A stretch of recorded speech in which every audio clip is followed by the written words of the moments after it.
Our next speaker is Shella Keilholz, sorry. She is a professor in the joint Emory University and the Georgia Institute of Technology. She is also a senior editor at Imaging Neuroscience, and today she's going to talk about the potential and challenges of open and accessible scientific publishing. Welcome, Shella, and please take the floor. Thank you so much. I really appreciate the invitation to be here today. All right, here we go. So I wanted to talk today about scientific publishing because I don't know about you, but it's something that I didn't really think about a lot. And when you do start thinking about it, it has some very strange features. You know, publishing models that we're familiar with in terms of magazines or newspapers or even books. You have an author who writes the story, they get paid for their work, and then the publisher packages content together and sells it. But we all know that's not how it works in science. We have authors who are researchers who do experiments, and they write up their work, and not only do they not get paid, they basically send it to the journals, and we beg them to take it, right? We beg them to accept our work and publish it. We have an extra step where there are peer reviewers who are also not paid, but go through the work that's been submitted purely from their love of science to try to make it better. Then at the end, these papers go to an editor who makes the final decision on what goes into the journal and what doesn't. They package it all together and give it to the publisher, and the publisher sells the content. So it's different than the traditional model. In scientific publishing, there are a few different models for the publishing companies. A few journals are still run by societies, and that's in keeping with this sort of long-standing tradition of journals as serving as newsletters for scientific societies. Others are run by nonprofit publishers. MIT Press is one example. But the talk I want to give today focuses on the for-profit publishers. And I've listed a few here. There are about 5 that can control really the bulk of the scientific publishing industry. And these are some of the biggest.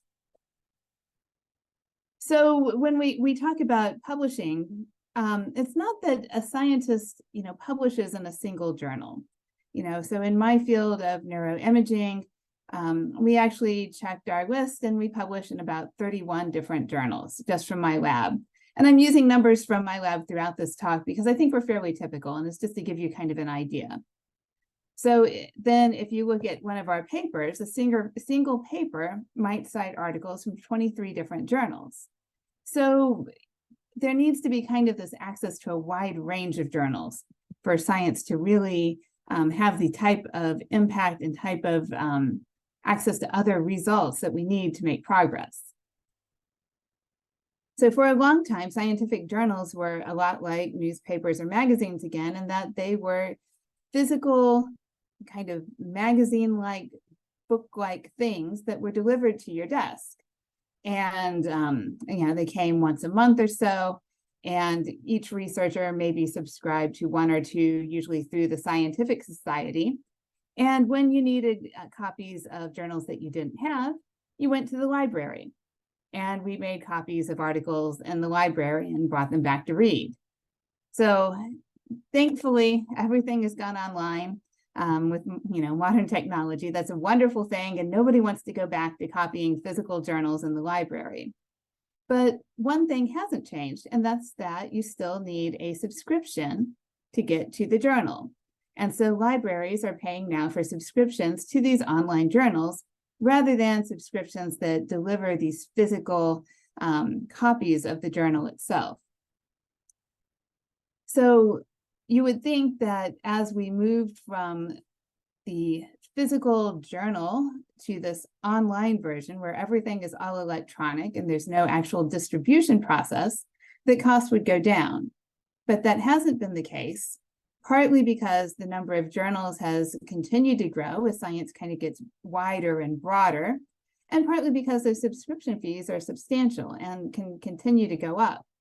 So this is a graph that I put together. Sorry, I didn't put together. I found that somebody else put together, showing their the prices of the average health sciences journal against the budget for the library overall. So library budgets tend to remain fairly flat, but you can see here over just 10 years, the average price per journal has gone up by about 85%. That's a huge rate of return. And I think we would all love to have that kind of rate of return on our savings, right? So with the cost of journal subscriptions going up so much, institutions have to find a way to cut back. And the easiest way to do this is to subscribe to less journals. But of course, then there tends to be pushback from researchers because now the researchers can't get access to what we need. We said, well, we need a lot of journals, right? And I think this limitation is especially critical for smaller institutions that don't have the leverage or the wealth to maintain all of those subscriptions, and of course, in places where science is less well funded, like in developing countries. Now, if you need an article and your library doesn't have a subscription to the journal, one way to get it is to pay for the article itself. And this may be for a researcher trying to access a journal that the library doesn't carry, but it could also be for a member of the general public who wants to read about the new Alzheimer's treatment that his grandmother is eligible for. So if you want to access that research, you have to pay. And this statistic I found from Duke says that it's about $33 on average as a fee to get a single article. There are a lot of different models for this. Some journals let you buy an article, some you can rent for 24 hours, et cetera, but you always have to pay. And so if you wanted to read the full reference list from a recently published paper, this might cost you almost $2,000. So that's a lot of money. And I think you can see that the subscription model has drawbacks. The major one is that it limits access to scientific research. Now, it's bad enough for science. Science is founded on this philosophy of open exchange of ideas and results so that we can all build on each other's work and make new experiments that are better than before and give us more information and make progress. Also, so that we don't accidentally repeat experiments that other people have already done very well. So we want to make the maximum use of our resources. But I think even above and beyond that, there's a fundamental problem with the subscription model, and that most of the research in this country and many other countries is funded by taxpayers through scientific institutes like the National Institutes of Health or National Science Foundation. And so if taxpayers pay for the work, shouldn't they have access to the results? That seems only fair. So I think there's been kind of this case building for open access over the last 10 years especially, and it's become more and more appreciated. One of the things it does is it helps reduce barriers to science in places that have less wealth. And now a lot of countries or funding agencies actually mandate open access as part of their funding model, which I think is a wonderful advance. Okay, so I'd like to say that's it, and my talk is over, and we should all go to open access publishing. But it doesn't end there. It doesn't solve all of the problems. I said we're talking about these for-profit journals. They still want to earn a profit. So where does the money come from if they don't have subscriptions anymore? Great question. So what they came up with is something called an article processing charge, or APC. And this is money that is used to that the researcher pays when they submit the article or when the article is accepted. And so basically that money comes then from the funding agencies that fund the research. And again, because those funding agencies are funded by taxpayers, they are the ultimate source of the money that pays these APCs. So if I told you to estimate an APC, I hope that you would come up with something much smaller than the numbers on these pages. So we said that in science, the content is created for free, peer review happens for free, editors put stuff together for a small amount of money. It's usually something on the order of $1,000 a year. And so what the publisher is doing is hosting some kind of submission site where you actually send in the article, running some kind of copy editing to make everything look nice at the end, and then posting and maintaining that content, indefinitely. So that does cost some money, but it doesn't cost anything like the APCs that we see some of these journals posting. You see the range here from $1,750 all the way up to almost $12,000. And I can't imagine any scenario where there should be that much variation in how much it costs just to, perform the sort of minimal amount of work that's needed to publish a journal online. So something else is going on. So, okay, so maybe I say, well, all right, it's not that big a deal. Okay, so, instead of my $1,500 to publish a paper, I have to pay $4,000. Not that big a deal, right? A few $1,000s. But most researchers publish more than one paper a year, many often. I got some numbers from my lab, somewhere between 6 and 9 in the last couple of years. So when you're talking about that many papers, let's just say 10 for a nice round number, and let's say we have an APC, a very modest APC of about $3,000 per paper. Now that's $30,000 a year that you can't spend on something else. That's the same amount that would about pay for a graduate student. So these APCs are siphoning money away from research. And one of the things that makes it worse is that journals are not interchangeable. I can't look at the neuroimaging journals and say, okay, neuroimage costs too much, so I'm going to send my work to the Journal of Kidney Disease. It just doesn't work that way. It's not the right audience. And in some cases, there's pressure to publish in high impact journals because people either tie funding to publication in these kinds of journals, or junior researchers feel like they need it to get a job or to get tenure.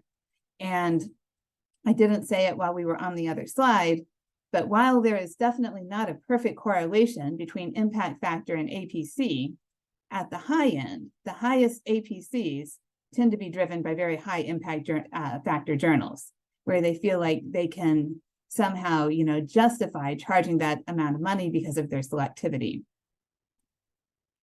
So this starts to feel like a monopoly, or maybe even a little bit of extortion. And so that's the background for the story I want to tell you about Neuroimage, which is a journal that I was involved with for a long time. So Neuroimage was started back in 1992, about the time that a lot of different non-invasive brain imaging modalities were coming online. And so it's what I consider a moderately broad journal. It's not a general journal like you might think of as Nature or Science, but it's also not a society journal where we're talking about, just MRI or just PET or just micro CT. So they covered a lot of modalities, anything really that applied to the brain. It's a fairly large journal, got about 3,000 submissions a year and published about 1,000 articles a year, and had a structure where there was an editor-in-chief, about 10 senior editors, 20 or 30 handling editors, and then an editorial board of reviewers as well. So I've been involved with this starting as an author, then as a reviewer, then as a handling editor, then as a senior editor, and kind of got to see everything develop over the course of time. So Neuroimage went from the subscription model to the open access model in 2020. And the neuroimaging community is really big on open science and access to data. And I think everyone thought that this was a necessary step. Definitely the editorial board thought it was a necessary step, but there was a question looming in all of our minds, which is how much are they going to charge us when we go open access? And I couldn't find the exact number for when it started, but it was around $3,000. And since then, there have been at least 2 price increases, so that in 2023, it was up to $34.50. Now, we did some calculations on our own to guess about what it would actually cost to publish an article. So, maybe the baseline APC for that slide I showed you before. And we think it's around $1,000. So for some reason, they were charging a lot more than we thought it actually cost. Now, we understand they have to make a profit, but, $2,500 seems like a lot. So there were discussions and more discussions about this over the years at meetings like the Organization for Human Brain Mapping, talking with our authors, talking with our reviewers. And I think it really started coming to a head in the summer of 2022 after the Organization for Human Brain Mapping meeting, with everyone going around saying, why does this cost so much? Why does this price keep going up? And so we really started pushing Elsevier on this a little bit more. We've been engaged with them over the whole course of the transition to open access. And we asked them, can you explain, where does the money go? And they couldn't give it, I say couldn't give us some numbers. They wouldn't give us any numbers, but they said some journals subsidize others so that they can make a profit. Well, that seems reasonable, but Elsevier's profits are on the order of 30 to 40%, which is just incredible. Seems like they could do with a little less subsidy, right? So when we pointed that out to them, we didn't hear anything more. They just kind of stopped engaging with us and were never willing to give us the kind of numbers that we wanted because they couldn't justify them. So we were there, we were unhappy, we were trying to think about what to do. And, we got more responses from Elsevier kind of over the course of these conversations. These are still now taken, I've got quotes on this page taken from their website, so that, you can say they still see it this way. So they considered the discussion that I just told you about constructive engagement, even though they could never give us any numbers or any justification. But the quote that I think really describes the situation is this one, where they say that they set their APC relative to a comparable journal. So basically they're saying, you guys have made this journal, it's great, it's got a good reputation, so we can charge more for it. We're charging as much as another journal with a similar reputation. Had nothing to do with how much it actually costs to publish. And then one other quote that I found very sort of meretricious is they were talking about this increase of how many open access articles they publish, kind of moral grandstanding, given that they are making so much profit on these articles. It seems like a great thing, but it's really for their own benefit. So that's where we were. They wouldn't engage. We didn't have any confidence that prices would stop going up. There's no downward pressure. There was no way for us to say, look, it's too expensive. So we started talking about what could we do. And I think one of the things that we realized is that a journal is not its title. The name Neuroimage, which is owned by Elsevier, is not what makes Neuroimage the journal that we love. It's the people who read it and its reputation in the community. And that all relies on the community of researchers. So we thought, okay, no single person really has any leverage over Elsevier to complain about these fees, but maybe if we move as a community, we can use our solidarity to force them to lower the APCs. And the way we planned to do that was to say that, okay, if y'all don't lower the APCs to about 2,000, the entire editorial board is going to resign, and we're going to tell the community not to submit here anymore. Now, we knew that if we were going to do that, we needed a backup plan.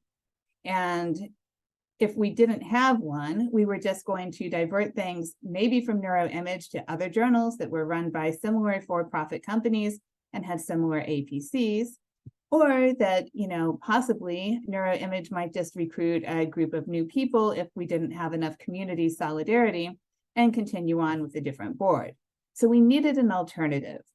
And so we started talking with nonprofit publishers and figured out, a way to start a new journal that would basically be a migration of Neuroimage to this new platform. But I want to emphasize that we did not want to start a new journal. We were afraid of ruining Neuroimage, which we had loved and most of us had worked on for many, many years.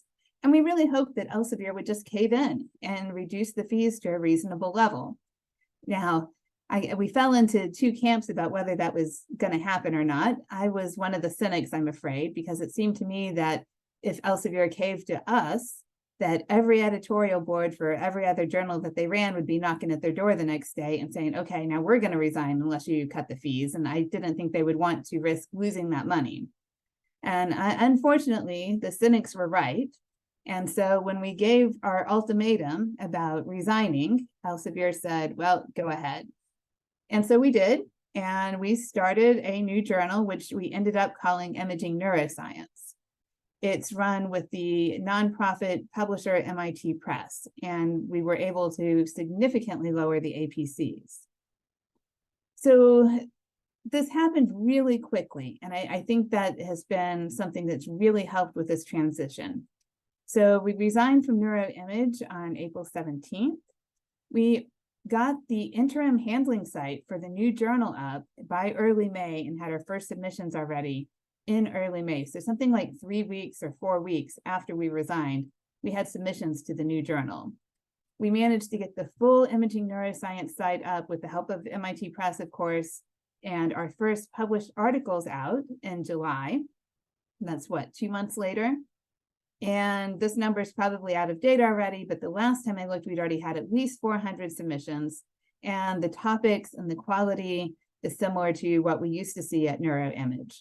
So it really does feel like the community has moved with us, and they are fully supporting this transition.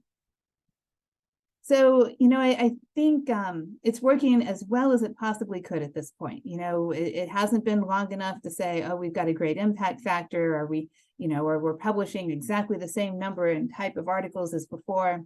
But I think we've been extremely successful. And the reason why I think, we should give a lot of credit to our editor-in-chief, Steve Smith, because he was willing to take the risk that we might, things could go wrong with this transition. And he really put in the work to get the new journal up and running as fast as possible. We also had a lot of consensus among the editors and the editorial board, widespread support in the community, and we were able to make this transition very rapidly so that we could frame it more as, imaging neuroscience is neuroimage in disguise, and maintain that sort of continuity. We still have challenges. Some researchers have to have a journal with a particular impact factor because of funding purposes or requirements, and we don't have one of those for about 2 years. We hope it'll be good when we get it, though. So we're also offering to, write an editorial letter that explains the situation for people who have to go up for tenure or something, and would really maybe have people who are relying on that impact factor looking at their documents. And of course, we still need to spread the word about this transition, which is part of the reason I'm here today, so that more people will know what is going on. So I hope that I've convinced you that nonprofit publishers and society journals are important safeguards on access to scientific research right now. I'm not going to talk about other challenges, we can always discuss those later. Looking to the future, I think we should keep an open mind, because I think new tools are becoming available all the time, and there are new ways that we could go about this. I do think 2 things are essential for any way we have of disseminating our science. One is the assessment of rigor, and I think that has to be peer review. I just don't see how anything else is going to have the type of rigor and the type of experience needed to assess, the work that we do. But the other thing that we need is curation, something that helps us find the material that we're most interested in, which is currently this journal organization, which, theoretically could be something else, possibly, done by AI, like everything now, right? So just in a nutshell, I'd hope to encourage everyone to try to find more sustainable ways of publishing their science when you can. I like to add on here, stop relying on impact factor to assess work if possible, just because I think that allows those journals to really charge incredibly ridiculous fees. And I think our research communities have leverage. If we can be cohesive and maintain solidarity, we can drive change from the bottom up. But at the same time, it would be great if we could get the funding agencies on board, because they really have the leverage to apply pressure to these for-profit publishing companies. And with the ability to share everything online, I think that we have new options that are becoming available, and we should look at ways to take advantage of those. So I'll stop there with acknowledgements to everyone. I just want to emphasize one more time that I played no special role at all in this transition, and I'm speaking on behalf of Steve Smith and the entire editorial board today. Thank you all. Thank you, Sheila, for this interesting insight in the journey from neuroimage to imaging neuroscience. There are a couple of questions in the Q&A. Do you think this transition can be a model for other journals? I do, absolutely. And actually, I think we're going to start to see the dominoes tumble in about a year. because at that point, these other journals who have been watching will see that we're becoming successful, that things are going well, and that we made the transition. So I really am crossing my fingers, but I think change is coming. Okay. And another question, thanks for your talk. What can we look to instead of impact factor? Oh, that's a hard one, right? Because we all have to evaluate people who are outside of our field. And when we do that, impact factor is a shortcut.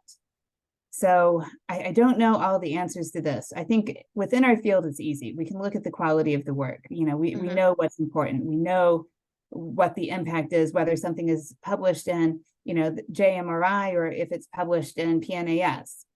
But for outside the field, I think we have to rely on our colleagues who have that inside knowledge, just as they have to rely on us when it comes to MRI. Yeah, thank you. There's also an attendee asking if you can quickly show your slide just before the neuroimaging slides. I'm not exactly sure which one, but yeah, I'll try to find it. Let's see here. I have to go back to share my screen first. Just before the neuroimaging slides.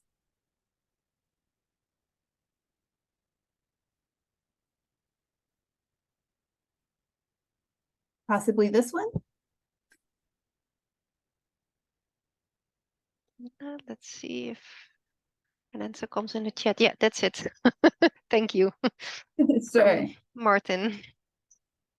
Another question in the Q&A. I'm curious, since the exit, has Elsevier reached out to you?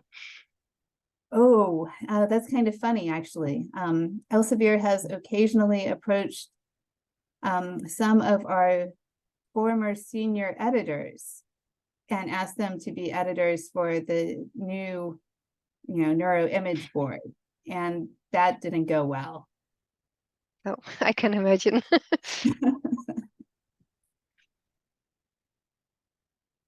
Thank you for your interesting talk. I think in the interest of time, we move on to the next speaker. Thank you all so much. Thank you.